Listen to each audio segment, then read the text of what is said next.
What What's is up? What's up? How is everybody? Has anyone noticed something new next to me? I got a little crispier, maybe. Stupid. I don't need headphones anymore and I'm not struggling. Influencer status. I know I can start a podcast now. It's funny. What's up? We got We're Michelle. already full of people. Look at that. We got Susan. We got Horse Lover 300. We got Kalisha. We got Michelle. What's up, guys? We got Faye, Tanika, Chuck. Man, good to see you guys. I know, for real. Good to see you guys. And you know what? I am glad that everybody's in YouTube right now. I don't see any Facebook. I know we're merging them all to YouTube. YouTube is where it's at. It's where you see all the comments. That's We got beautiful. Andrea in here too. Well, guys, welcome to another Multifamily Q A. If you haven't been here before, the way it works is we sit up here and we just answer whatever questions you guys have. Ideally, multifamily related, but I mean, whatever question you guys got, send them our way. Until then, we're just going to keep sitting up here talking. We've got an hour. So it's a hard stop at 9 p.m. Central Time. So we've got 57 minutes right now. So take advantage of it. People all day are blowing us up all day, every day through Instagram, Facebook, text messages, phone calls. So this is the time. This is now. This is the moment. I know. It's the sacred time we set aside for you guys to come pick our brains. So any questions you guys got, send them our way. But I'm excited this week is Christmas week or holiday week, whatever you want to call it. All the brokers are Christmasing, as what my broker calls it. They don't answer their phones. They don't want to work this week for some reason. They don't want to make money. Yeah, so if you're out there calling brokers and nobody's answering, that's probably why. They're Christmasing. Christmas. I thought that was funny. I think we got James Pena in here. Woody the Legend. What's good, my friend? What's good? I see a question. I'm not exactly positive what you mean by this. If you want to elaborate a little bit, Tanika, it says, can you use the asking cap rate? Maybe if you want to elaborate on that question a little bit. But I'll talk about what I think you mean. You said, sorry, I was reading a comment. Can you use the asking cap rate? So I'm gonna answer what I think you mean. The cap rate is, there we go. Sorry. The asking cap rate is used to figure out, based on the NOI that they're giving you and the asking price they're saying, or the price that they want, the asking price. It's just trying to, you figure out the ratio between that to compare it to the market cap rate. So all you're doing when you're finding the asking cap rate is to figure out if their price that they're asking for is even reasonable in the first place. That's the only thing you would use for an asking cap rate. So I don't know if that was your question or not. She put a comment in there. She said a broker provided a cap rate of 2.4, but the market cap rate is 5.5. Nice. Oh yeah, that's an issue. Definitely an issue. It means that they're way overpriced. So you want the cap rate, the asking cap rate, to be equal or higher than the market cap rate. It's because when you go get a new loan, what the market cap rate is, right? Like the cost to go get a loan, like the interest rate. If the interest rate is really high and you're paying on like 2.4, well then now you're going to be losing money. It took us a while to like grasp that. I know at first we had it backwards, but that pretty much tells you like their asking cap rate at 2.4 tells you that their asking price is way overpriced. So that's how we napkin underwrite to see, is it even worth our time, you know? Yeah, a good way to think of it, I don't know if you're from the single family space, but this is a way that you could think about it. In single family, they have the ARV, or the after repair value. And essentially that's the most that the property is worth. That's what it should be valued at when it's completely fixed up and perfect and ready to go. Essentially, that's the same concept of what a market cap rate is.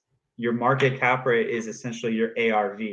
So if they're saying that the cap rate, the asking cap rate is a 2.4, that's the equivalent of the house being worth 500,000 and they're now asking 1 million or over a million, right? That's essentially, that's a good analogy, or analogy. That's what it would be. I hope that that makes sense. But what's up, guys? We got Myron Hey, and Oscar in the house. What's going on? do I sound like Oscar? No, now I gotta go get one. She sounds better than me. That's She funny. kind of does. I mean, you sound a little far away there. That's funny. Love Look, it. I just want to point this comment out from Susan. It's mind-boggling to know you guys did this after only 6 months as sub-2 students. Yeah, it's mind-boggling to us too, to be honest with you. Had someone told us that all of this was going to unfold when we started, I probably wouldn't have believed it, to be honest with you. I really wouldn't have. But I'm definitely grateful that it has. Taking Absolutely. action every single day, having no idea whether or not you're going to get paid. You're just constantly taking action. And I mean, it still feels like that. Every day you're just taking action and you don't know when that time is going to come where that all that hard work is going to pay off. So, Look, we got a question from Susan. She said, did your team start out with single family? yes. Yes, but not as a team. We were not a team in single family. We all had our own group that we were doing things, and we merged with the idea of, let's learn multifamily. Let's figure out how to do it. And we went through a dating period of where we were just kind of working together, not necessarily partnered up, but we're moving forward as a unit. We all have evolved into the team that you guys see today. So yes, we did start with single family, but it was not as a team. We were all doing our own thing individually beforehand. Got another one from Rob. Rob Dobb from Minnesota. You say that every time. Cracks me up.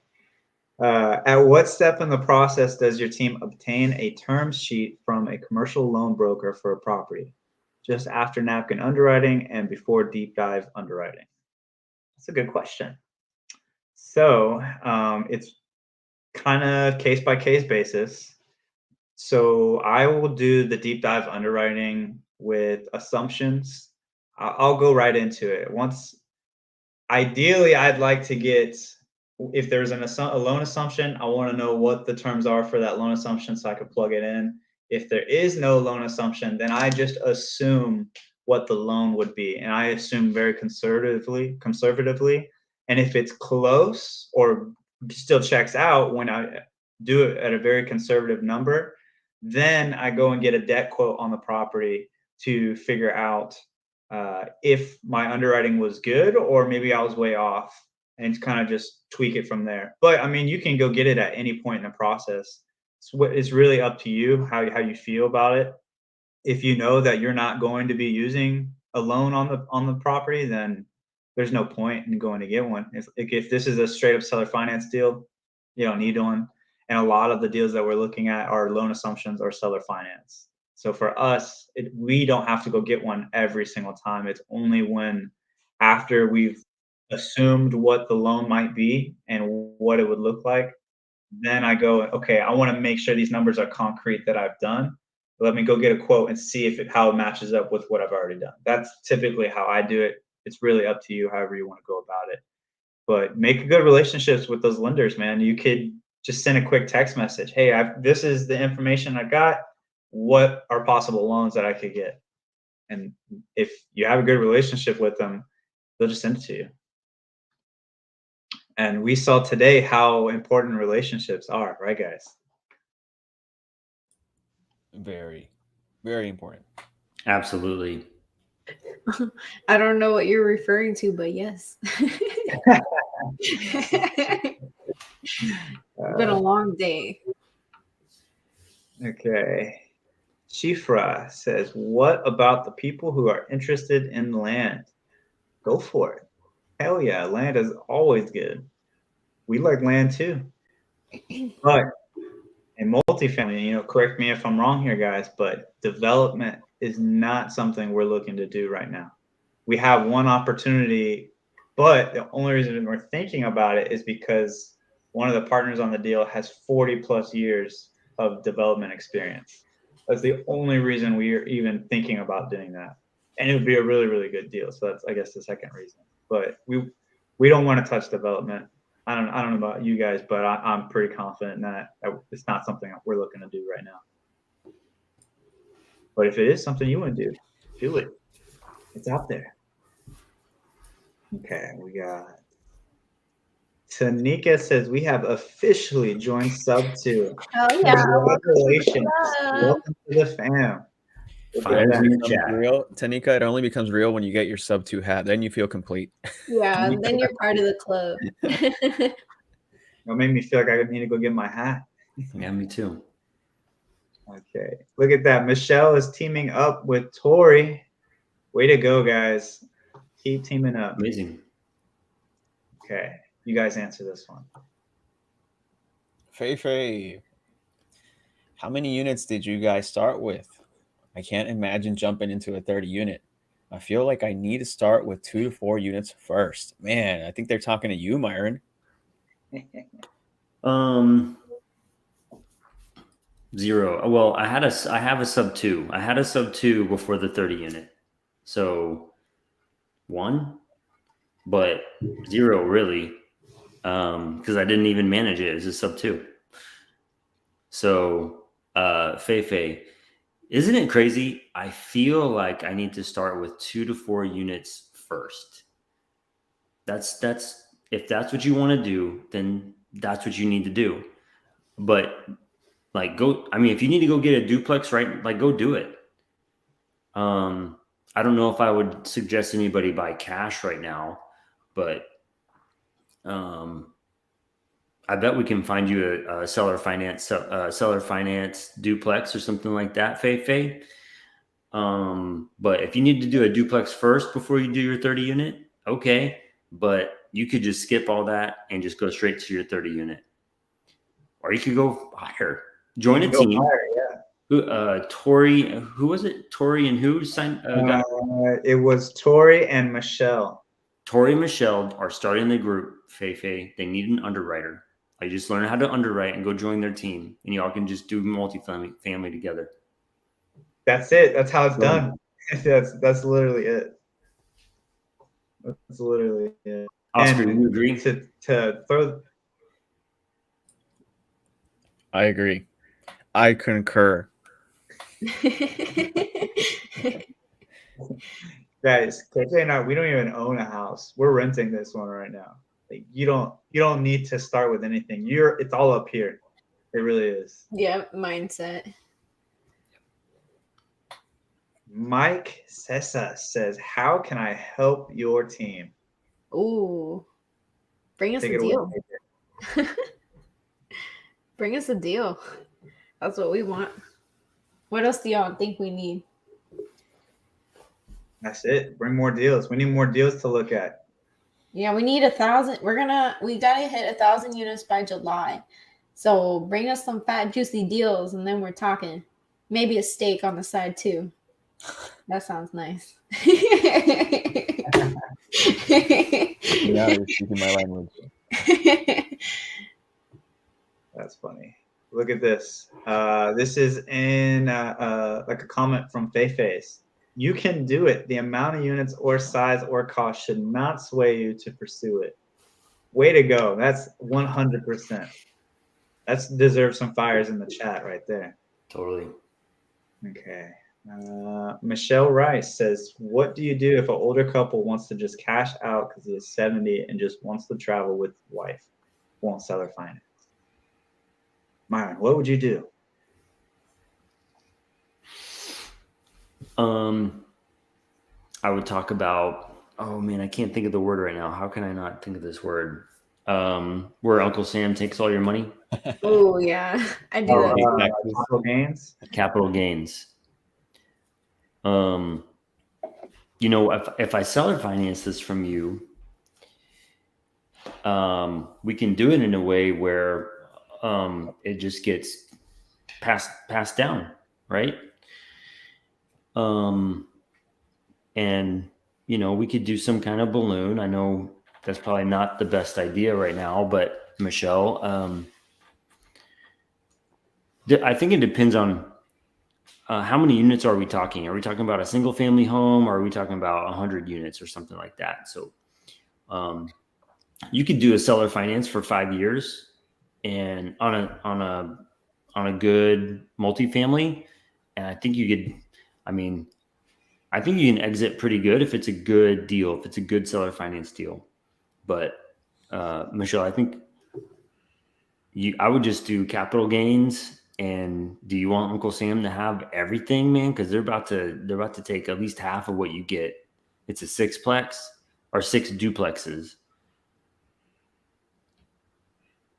Because 6 duplexes here in Dallas can get kind of steep because there aren't very many. But yeah, that's what I would do. Just talk to him about capital gains. Like, talk to your CPA. How can we put more money in your pocket? Tyler, Texas. It's all in the follow-up. Get Oscar on the phone with the seller. That's all you have to do. Yeah, that's all you gotta do. We should have just started with that. That's funny. Okay, I got another one here. Oh, real quick. Susan says, I need to make money to join Sub 2.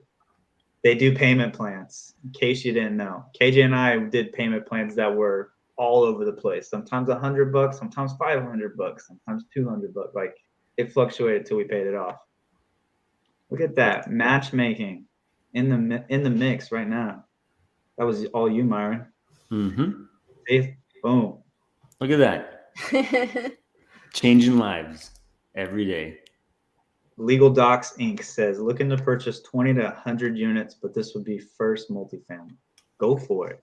Definitely go for it. Let us know. Once you find the deal that makes sense, let us know. We'll help you take it down. We're helping another group of people get their first property too. Guys, what's our buy box, or where can they find that? Go to KJ Mudd at KJ Mudd on Instagram, and it's pinned on my profile. So then you can see our buy box. It's nice and pretty too. Or it's on Facebook in our Facebook group. Yep. You can find it there. All right. And Michelle's looking for a house in San Antonio. Let her know, guys. Let her know. Okay. Merle Mont says, I will send you multifamily deals in Texas. Where should I send it? I would reach out to us on Instagram. Any one of us, doesn't matter. Just reach out. There's our handles under our name. Reach out to us on Instagram. That's the easiest way to get a hold of us, because we will ask you a bunch of questions. Prepare to get grilled anytime you send us a deal. We gotta vet things. We gotta vet it. It's not like to be harsh or anything, but there's a lot of deals out there that just aren't deals for, just being straightforward. Okay. Oh, Julian says you could suggest a cash out refi on that property with the 7-year-old. True. Peggy says she sent a few deals to Ione. Oh, nice. Nice. I'm sure we'll hear about those soon. Okay. That's amazing. Oh man. Michelle says he doesn't want to leave his kids any. Mike, I hope your mom's feeling better. Let us know. Okay, here we go. Latoya says, are you all GPs on the deals that you've done previously? Oscar, you want to take that one? Latoya, the answer is yes. We are all GPs in the deals that we've done previously, and all deals that we do going forward are always based on us being GPs as the operators of our deals. So yes, Latoya. Jody says, what would be the first step into being a part in owning multifamily? You guys want to take that one? I'm gonna look for another. What would be the first steps into being a part in owning multifamily? Got to be part of a deal. Either join a team, go on LoopNet. Number one, you could join a team that are doing deals and provide some kind of value to them. Number two, go on LoopNet or Crexy or something like that and go find a deal and call the broker, try to drum up some kind of terms, try to figure some stuff out, get all the financials, do some legwork, and then bring it to a team, bring it to us. If you want to get our attention, say the magic words: seller finance. And that's how you really get our ears to perk up. Especially Byron's ears. Yeah. That's where the shirt came from. Seller finance millionaire. I'm marking the Byron gave laundry this right now. to us. Gotta represent. Love it. But I mean, that's it. I mean, you can go, there's some good mentorships out there to learn, to connect. There's probably 1,000 multifamily Facebook groups out there, a lot of mentorships. Pace is getting ready. He's getting more into multifamily more and more. Follow us. Go to meetups. Go to not meetups, but conventions. See what's going on. You could literally go into eventbrite.com and type in multifamily, and I bet there are like 3 things going on. Maybe not this weekend, but the next couple of weeks there are some things. In January there will be some things going on. There's always stuff going on. So start networking your butt off. That's what makes, like Joseph said at the beginning of this thing, that's what makes this thing go, is networking. Yep. Well said, brother. Morgan says, I got a deal for you to look at. It's not going to be seller finance, though. Still want to hear about it? Yes, we definitely always want to hear about it. It doesn't always have to be seller finance. We still do cash deals. But if it's 2 separate properties, 48 units each, I've already seen it and I'm already working on it. So if it's that one, I've already got it. Okay, and then KJ, will you tell them again where to find the buy box? Just in case. Unpin it. Unpin the question. Oh, sorry. Okay, go to our Instagram or my Instagram. I have it pinned on my page. Or you can go to our multifamily Facebook group. And don't forget to follow us on Instagram. Show us some love. But yeah, Instagram, I have it pinned on there or in the Facebook group. That's where you can find our buy box. And I got one for you, KJ. What does it mean when a broker asks, do you have a total spend? They're asking you like what you're like how much are you willing to pay for? Like how much can you afford? Like is there a cap on the price of what deals you're looking at? That's what I'm assuming. Yeah, I'm assuming. They just want to know how liquid are you? Like how much can you perform on? Like what can you do? Are you only 10 million? Can you do 20 million? Can you do 100 million? They just want to know what kind of deals to bring you and what you can afford. Exactly. Go get it, Tanika. Go get it. Max says, can you talk a bit about the asset management side of things? What are the rules of an asset manager on a team? Man, It's kind of a loaded question. There's a lot that goes into the asset management side of things. And I wouldn't say that there's really just one manager, or at least for us, all of our roles, we have the asset management side of it broken up into multiple different roles. So there's investor relations. That's all the people that you raised money from, right? You have to keep up with them, let them know what's going on. You have to be sending them newsletter. Just you have to be sending them their money. If things happen, someone needs to be that point of contact for them to let them know what if something went wrong or went well, right? Ideally, you want to tell them things went well. We call it the property manager bad guy, right? It's the person that's in charge of making sure the property management is doing their job. Mhm. It'd be nice to just trust that they're going to do it, right? But that's not always the case, right? A lot of people are lazy in this world, or maybe you're just not as driven as you are. So you need to have someone that's in charge of them, making sure they're hitting the goals, hitting the targets, the budget that's planned out. You need to have your construction guy. And whenever there's projects that need to be done, or the capex that needs to be done, or any repairs, you need to have someone that's in charge of doing that, as well as reaching out and acquiring the different vendors that need to come to the properties. Those are different things that need to be done.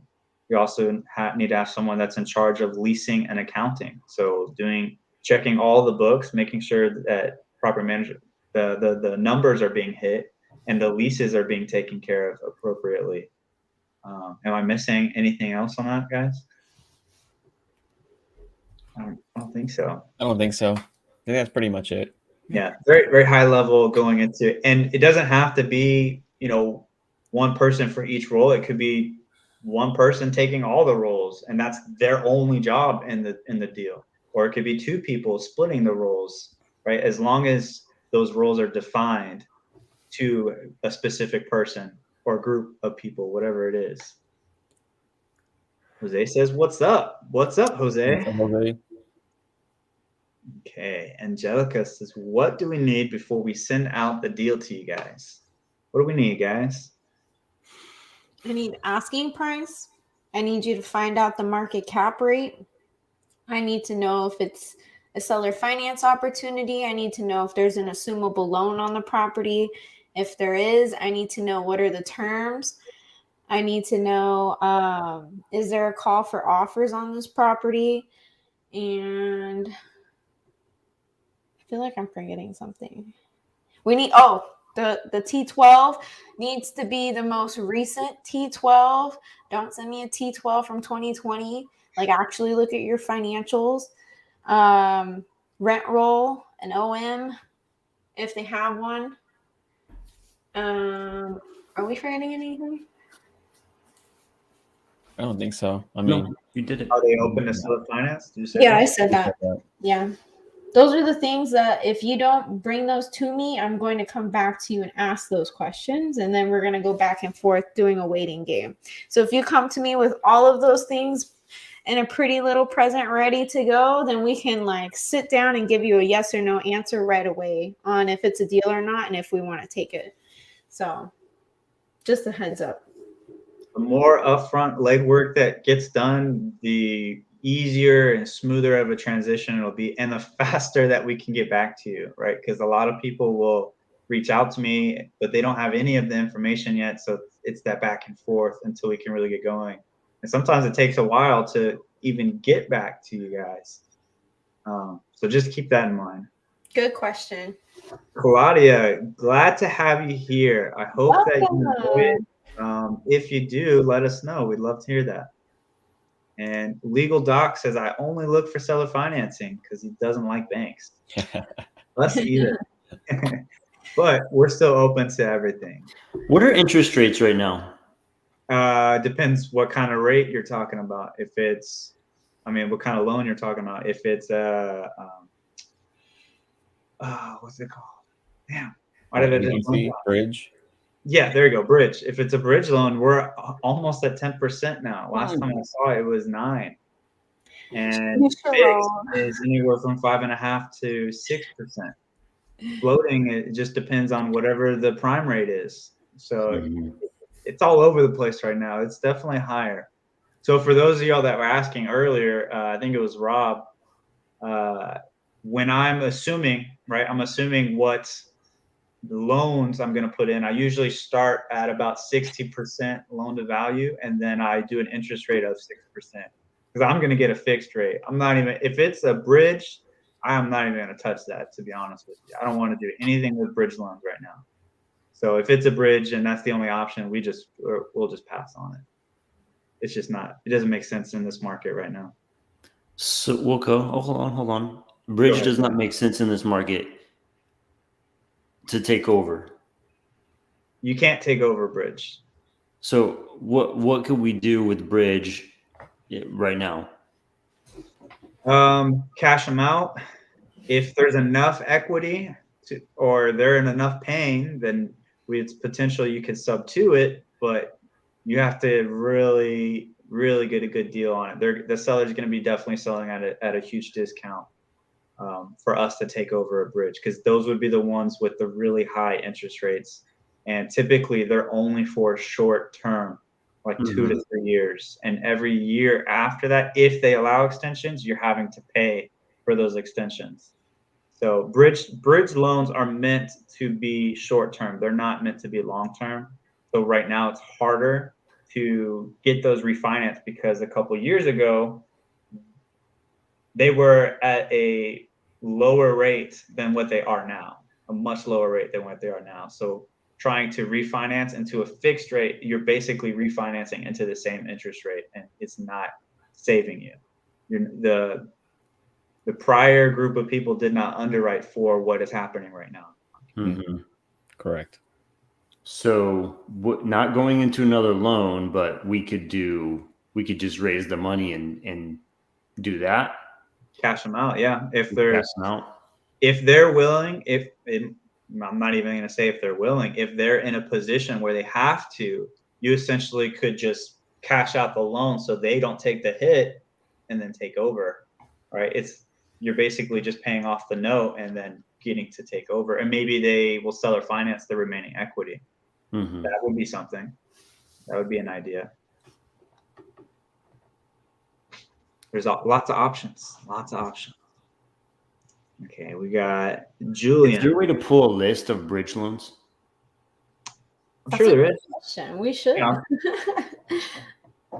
I'm sure there is because I know that when we got the connection from that, here, I'll take this off, from that Arizona title company, you can, through their database that they have, and this can go to all the counties, you can search for specific loan types.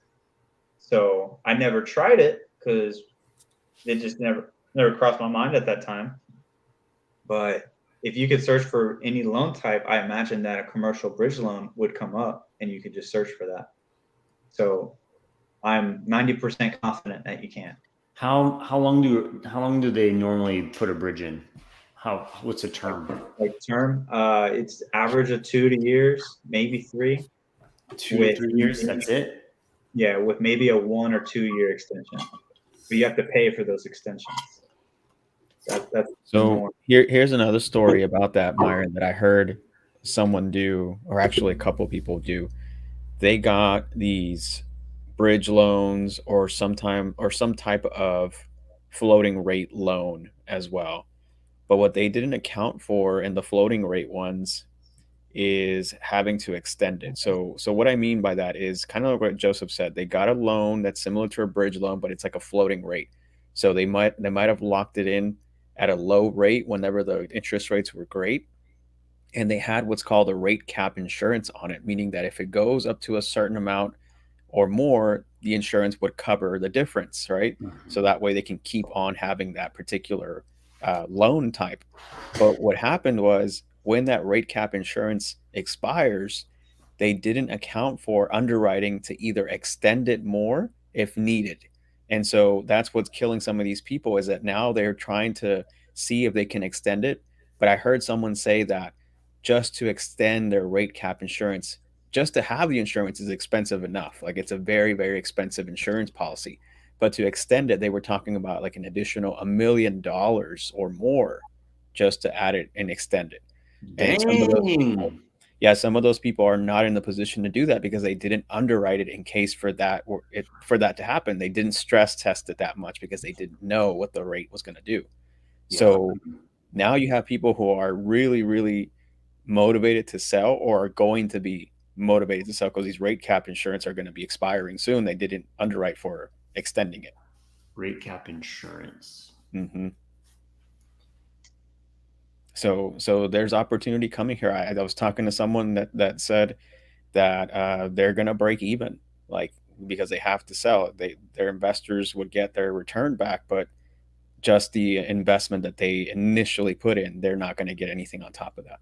So, and there's some that are going to be in worse position than that. There's some that might not even be able to pay back all of their investors' initial investment. So think about that. Food for thought, I guys. don't want to think about that. That's Yeah. not Let's great. keep that thought far away. But Let's make sure that doesn't happen. all I can think about is opportunity, Mm-hmm. right? I mean, I hate that. I hate that for other people, but they're hurting, they're struggling, they're in pain. That's what we're about. That's what we solve. That's what we've been like. We've been going through the mud on learning how to deal with pain, and here we are, $1 million worth, right? And how can we do what we do best, right? How can I get a list of bridge loan, and how can I get a list of people who are going for that rate, the rate cap insurance? No, cap rate? No, Rate rate cap. cap. Yeah, Yeah, rate rate cap. cap. Got it. Rate cap. So a lot of these people, this is what Pace and a bunch of other people are talking about right now. They probably took out a bridge loan or some sort of short-term loan maybe a year, 2 years ago when the market was doing a lot better, and they're coming due very soon. So meaning that the maturity date on the loan itself is going to be coming due. Their 2 years, maybe their year or 3 years is up. So now what are they going to do? Right? They can't refinance because they're going to, like what Joseph said, they'll get into a term with an interest rate that's either probably the same or not the same. I mean, higher. It's going to be higher. So they're going to be negative. So the opportunity for some of you guys who are listening in right now is that the opportunity for multifamily is here, and it's now. Now is the best time to get into it, guys. So if you're wondering how do I get into multifamily, Joseph and Myron and KJ told you guys what you needed to do. Squat up with each other. Everybody here in the chat, talk to each other. Find your partners and start getting into it, because this is going to be one of the best multifamily opportunities that's coming. And it's already happening now, by the way, guys. It's already happening. That's why we have so many deals in the pipeline, because so many people are looking to sell right now. So Get in the right rooms, guys. It is the time. Oscar, that is the perfect segue into this next question. I think you should take lead on this one here. From Julian. Julian, how do you keep rapport with buyers / potential partners in different groups? I'm sub 2, but not everyone talks to me. I'm sub 2. Not everybody talks to me either, Julian. I'm with you there. It really, Julian, it's really just a matter of putting yourself out there. It may be uncomfortable, Julian, because you're maybe not used to talking to people. Like for when me and Ione first started, we had to put ourselves out there. I don't even know how the heck KJ and Joseph knew about me, but somehow they knew about me because I was posting that I was in multifamily, and they reached out to me, and that's how I found, or we found each other that way. So if you want to keep rapport, you have to make an effort, Julian, to go out there and put yourself out there. You have to. It's important. Real estate is a people business. If you are not working with people, then it's going to be so hard to do anything. So keep that in mind. It is a people business. You have to put yourself out there. People is what's going to make your real estate journey worthwhile. Hope that helps, Julian. Beautiful. I love it, man. Jones says, do y'all buy portfolios of single family? No, we don't. I think that's a hot advice. It's a what? I think that's a hot mess I don't want to deal with. Yeah, it's a lot because you have to go and individually look at each property and do all the numbers and underwrite them individually. With multifamily, it's one group and it's one address, one property most of the time, and it's just much simpler. It's easier to scale. So the short answer is no, we don't buy portfolios of single family. I'm a little confused by the question, but Pauline says property manager versus inspector or both. She may have been like just chiming in on a conversation we were having. Mm-hmm. Okay. Well, I would always get an inspection and due diligence, and we always get a property manager. So both. I hope that answers whatever. If you have a different question, let us know in the chat. Yeah. Let us know. Pauline, let us know about your during the due diligence is what she says. During due diligence. So you always want to get an inspection, and the property manager, ideally, we start looking for them as soon as we know we want the deal, or if we need to confirm our management fees and our payroll numbers, we start talking to the property managers. So we do that generally before we're even in the due diligence period. We let them know, hey, we're about to go under contract on this property, go through the whole vetting process and ask them a bunch of questions, try and figure out what the prices are going to be, and then out of the ones that have good prices, which ones do we actually like, which ones do we trust. Right.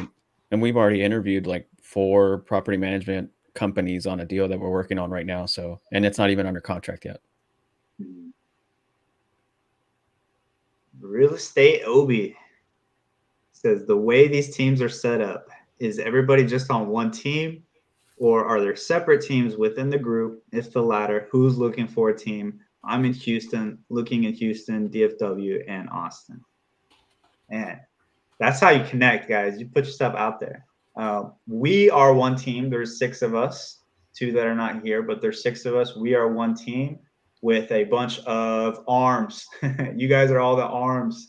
And I mean, you don't have to bring it to us, but we would love to do deals with you guys. So that's how our team is set up. There's a bunch of other groups of people within the chat and within our community. There's a lot of people that are already grouping up together and starting to do deals together. So definitely just keep doing what you're doing, Real Estate Obi. Okay. Real Estate Obi-Wan. That's what I was thinking, Obi-Wan. Are you a Jedi, Obi?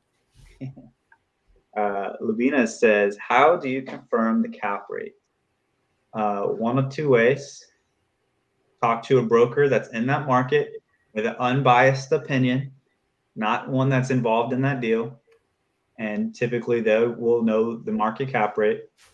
And then the other one, do the same thing, but with a property management company that's doing the same asset class that you're working on. All right, those are the 2 places that you can go to.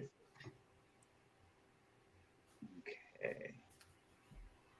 Shout out to Daryl for helping Guillermo underwrite his first lead. Didn't work out, but he learned a lot. Way to go. Shout out Daryl. Right? Shout out Daryl and Guillermo. That's awesome. Take action, bro. Love it. Look at that. Both of y'all. Another shout out from Maria. Hit the ground running after watching KJ Zooms. Way to go, guys. Michael says, have you guys rolled interest into the overall payment so the deal cash flows faster? If so, can you explain how it works in detail? I am a little confused by it, but I know that we haven't done that. Do you guys know how to answer this question? Have you guys rolled interest into the overall payment so the deal cash flows faster? Maybe saying like pay it down, like the snowball with your payments. You guys know what I'm talking about? Where you pay a more of a payment. If that's what you're talking about, or you pay a higher payment, like a monthly payment, to pay your mortgage down faster, no, we definitely don't do that. We want the least amount possible on debt service that we can. And to put that in perspective, Michael, Myron only likes to see 50 or AMs or more. 3% or better for interest rates. I'm still trying to figure out what he means. Rolled interest into overall payment. Trying to figure out what that Why means. don't you, Michael? Why don't you elaborate a little bit more, and we'll get back to your question. Yes, we're gonna plow through these because we only got 13 minutes, guys. So I want to make sure we get to as many as we can. Oh, this is a Myron right here. What interest rate? Sorry, Horse Lover 300. I bet I know who that is. What interest rate would you try to ask for from the seller when seller financing? I do my best to get around 3%. 0, Horse Lover, 0 is the best. 3% is kind of a sweet spot that we like, but I feel like with interest, we all just talked about interest rates for a few minutes. You know, if we go up to 4 or something like that, I think we can make it work. But what I think is really cool is we can start having conversations and go back to our underwriters and say, hey, this is kind of what we're looking at. Here's our rent rolls. Here's the P&L and here's the T12s, blah, blah, blah. Can we make that debt work? Can we make it work at 3%? And then Horse Lover, you just go back to the seller and you say, hey, 3% won't work. We're going to be at 0. Right. And so just start having conversations, get the seller finance rolling in their brain, rolling around, and we start negotiating. I think that's Sonia, but Horse Lover, can you confirm? Confirm your identity. How many horses do you have? 300? 300. Her favorite movie is 300, probably. Anyway. Kalisha likes cows. So we got a cow lover and a horse lover. I love it. I love it. Did that finish the question? I'm sorry. I didn't mean to change it on. No, that was it. Mm-hmm. Okay. So start low. Always start as low as you can. See what they're willing to do. Jose says, will they always show up as bridge loans or can it be under another name? So typically where it says loan type, if they give you the loan document, the loan origination documents, it will typically say loan type and it'll say bridge loan. And that's pretty much the way to find it. Someone said, could you identify it just based on a length of ownership of bridge loans? I guess that's a way you could, but there are some shorter term fixed loans, like 5 years. But typically if it's 2 or 3, it is a bridge. But the easiest way is just look for the loan type. It'll tell you right away. It'll say agency, bank, fixed, floating. Like there's a bunch of different loans out there. Susan wants to know, what is the Myron method? Ooh, good question. This is an evolving thing right now because when I started Myron method, it was, I'm going to keep this really short. Started Myron method, it was single family home based, and it was the method of I'm pulling your lists and you are going to set up your system. I'm going to set up your system so that you can text, outreach, or whatever, cold call that list. And so I was helping a lot of students set up their systems to do outreach, direct to seller, direct to agent, whatever that is. And now since things have just kind of blossomed, right? That's been evolving. And Myron method is going to change here. I'd say within the next 2 or 3 months, Myron method is going to completely evolve and become something different. It's like, which version do you want? Myron method 1.0 or 2.0 or 3.0? Like, I think we're at like 7 at this there's point. like different chapters. Yeah. We're getting close to 7.0 right now. And that's how all of y'all should be. That's how every single one of y'all's businesses should be. It starts off at one place, and then maybe a few months down the road, a new idea sparks, or you're going a different direction. Something takes you somewhere. You should always keep evolving. Okay, there was another one here. Good question. Yeah, it was a good question. I think I you think already answered this honestly, up yeah, here, but I just want to voice it. At least 3, but as many as we can. We've already done 4 or 5, but it's really just until you feel the vibe, the energy with the right person. This is a good question. Ryan says, how do you underwrite for raising rents when all of the current leases end at different times? Good question. So in your underwriting, typically there is a renovation period or a lease up period. It's different names for different analyzers, but you just set that period to when you believe that you'd be able to finish all the renovations. So and you're turning the units as they become empty. So when one person leaves, you go in, renovate that unit, and what you can do, and this is the idea we got for Rocky Top, our property we just closed on, as somebody, you go in and you renovate it and make it nice. And then with the tenants that you like, that are good tenants that you want to keep there, you go to them and say, hey, we just renovated this unit. We're going to be leasing it out at this price. Let's say 1,000, but I'll give it to you for 950 if you want to move into that unit, right? Because you've been such a good tenant, because we want to reward you for being a good tenant, right? So you're making them feel better, and you're putting a good tenant in there, and they're only going to be at a discounted rate for the 1 year, right? And then you opened up another unit to go and renovate and do the same thing, and keep doing that. That's how you can do that faster. But typically, you just put the lease up period whenever you think that you'll be able to get all of those taken care of. If it's a light rehab, you could maybe get it done within a year. Typically, I like to always do at least 18 months, 2 years at the max is what I want to do. But sometimes it might take longer than 2 years. It just depends on how much work you've got to do. And that literally is a $3 million strategy that Joseph just said. Literally. So you guys don't know how much that cost us to learn. You don't know how much it cost us to learn that strategy.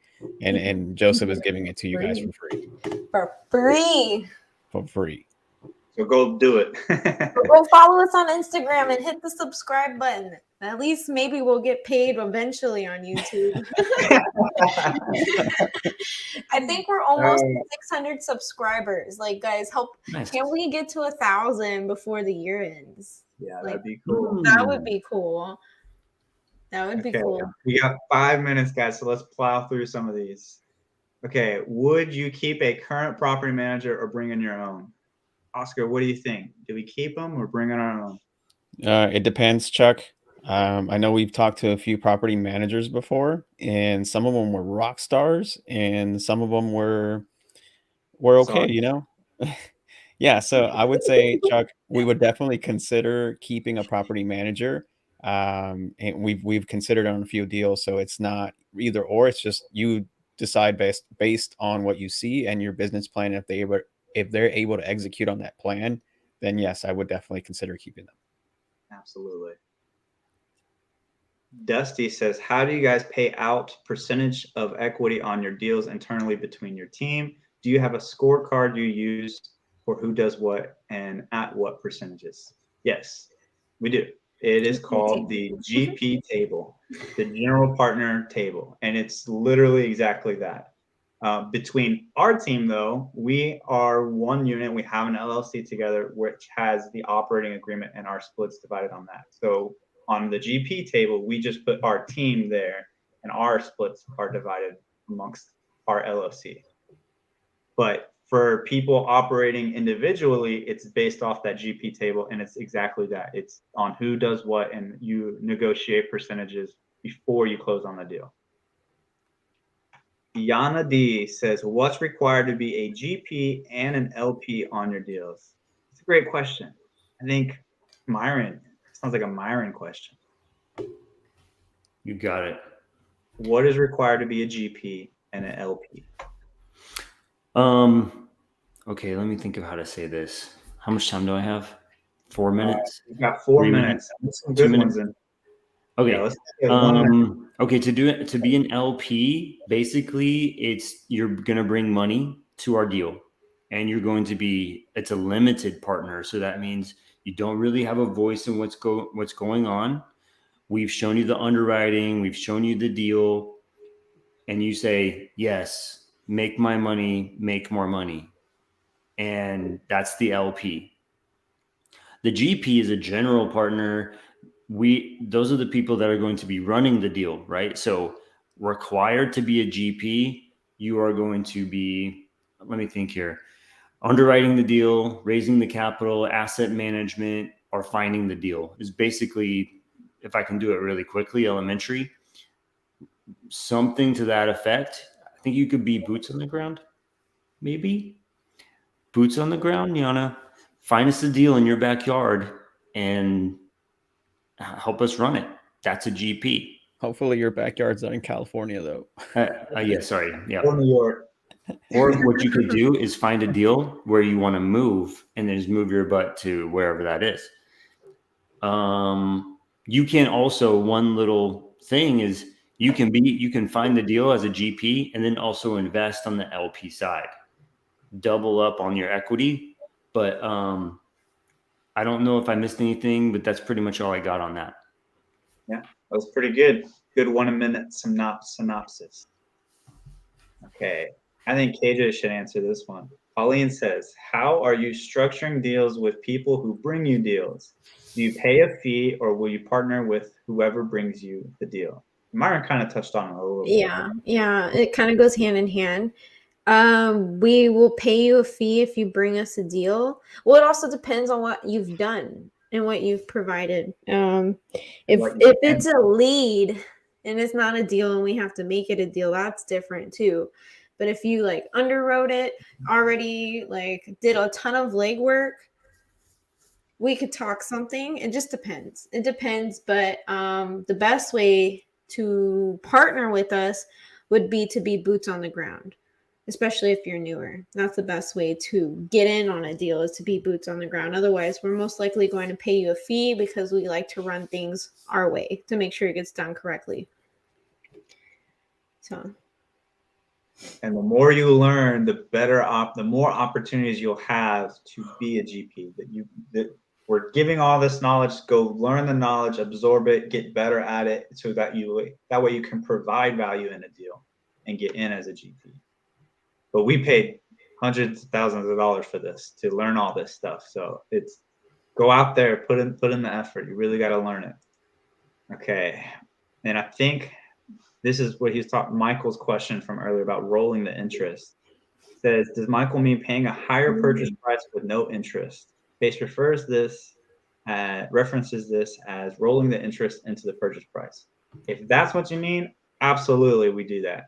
I always tell, anytime we're negotiating a seller finance, I always say, like, I don't care what price we're paying, as long as the returns for my investors are good, they hit where they need to hit, and we have a solid exit strategy where we can exit comfortably. That's all I care about. Everything else is irrelevant to me. So if that was the question, then yes, we definitely do. Oh, I think, yeah, not paying more monthly, but being able to defer some of the interest into the loan as long. Yeah. Okay. Perfect. Then yes, absolutely, we do that. I see so many people connecting in the chat. That is so exciting. Like so many people. Real estate, bro. I see like 4 people already reaching out to you, man. See, that's all you do. You put yourself out there as someone looking for a team. And this dude's already got like 4 people reaching out to him. You know what? I like this one right here. Myron method, the multifamily version. Let's go. Myron MF method. Oh, look. Writing it down. I think you were right. It's me. Sonia. She's killing it. Sonia, you didn't tell us how many horses. Do you really have 300? I know. We need the final answer of the saga. Hey, we did well, Joseph. Team. Yeah, I think we got them all. Hey, real quick, I want to say congratulations to, before we hang up, Pauline. They've been under contract on a deal. I just wanted to say congratulations to them on that. Oh yeah. Put some fires in the chat. Yeah, that's a big jump. I think I can't remember what it is, 130 units, something like that. But that's big. I know I've been talking to Pauline a little bit. I know they're a little bit freaking out, but it's a good freaking out, right? You're not making moves and growing if you're not scared and uncomfortable. Yeah, exactly. Hell yeah, that's so Whoa. awesome, Pauline. Look, 168. 168. Oh. Let's That's the go. way to do it. And a lot of people in the side chat are taking action, and man, that's what we love to see. That gets our heart going. That's fires for us. So thank you guys for doing that. There's 54 people in this live right now. There was, I think, 62 at some point, but 54 people. I definitely don't see 54 people in this side chat. Maybe more like 20 or 25. But I love you guys. I mean, we got to the end. We have no more left. Anything else you guys want to add or say? I'm good. Merry Beautiful. Christmas. Yeah. I hope everybody has a well-rested week. Spend time with your friends and family. Take a break. We go all year going so hard, so end it well. And shout us out if y'all get value. We love that. Helps put us out there, helps us get more deals. That's a way you can repay for all the content we do for free, is just shouting us out and following us and subscribing, please. I really want to hit 1,000. And let me throw this out there too. We will reshare anything, especially on Instagram. We will reshare whatever y'all post. So that just means more people's eyes on your stuff. They're gonna go and see our post and see your name. Yeah, think about that. I'm the king of resharing. I do it to literally everybody here. Joseph's really good at resharing. Right. That's the Joseph method. You just reshare everything. Yeah, he's like, I don't post, I just reshare. It works pretty well, guys. Let me tell you. That's funny. Okay, we appreciate all of you guys coming on here. We hope that you get lots of value from us, and we hope you guys have a wonderful week and a Merry Christmas. And yeah, okay, I guess we're gonna end it. Bye, guys.